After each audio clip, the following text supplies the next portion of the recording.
এই পৃথিবীতে প্রথমবার মা হওয়ার মোমেন্টটা কিন্তু অনেক বেশি স্পেশাল, তাই না?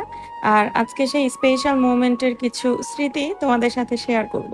প্রথমবার মা হব, মনের ভিতর তো অনেক আনন্দ ছিল, তার সাথে কিছুটা ভয়ও কাজ করছিল। তো একটা সময়ের পর কিন্তু লেবার পেইনটা শুরু হলো। ইস, সে কি যন্ত্রণা! যে আসলে একবার মা হয়েছে একমাত্র সেই বুঝবে। তো কি আর করা, ছিলাম তো বাবার বাড়িতে।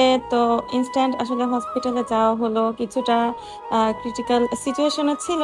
তো ডক্টররা আসলে ইনস্ট্যান্ট সাজেস্ট করলো যে আসলে সিজারটা করতেই হবে। তো ইনলজ হাউসের লোকজনরা তারা সবাই কিন্তু অন দা ওয়েতে ছিল। তো সেই সময়টাতে আব্বু আম্মু ছিল, ভাই বোন সবাই ছিল, তবে একটা মানুষটাকে কিন্তু অনেক বেশি মিস করছিলাম। তো যাই হোক, তার আসলে অফিসিয়াল অনেক ব্যস্ততা ছিল, চাইলে আসলে সে আসতে পারতো না।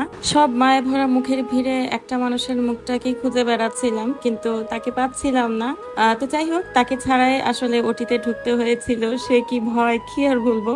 তো সবকিছুর পর যখন আসলে আমার বাচ্চাটার মুখ দেখলাম, সব ভয়, কষ্ট আর আক্ষেপগুলো এক নিমেষে কেমন যেন উধাও হয়ে গেল।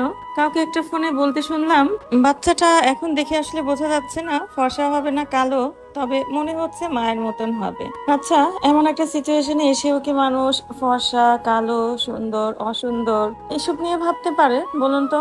এমন ঘটনাটা আসলে আমার সাথে ঘটেনি, তবে প্রতিটা ঘরে ঘরে ঘটছে। তো তাদের উদ্দেশ্যে আমার বলা, আসলে ফর্সা কিংবা কালো নয়, মানুষকে মানুষের মতো করে জাজ করতে শিখুন।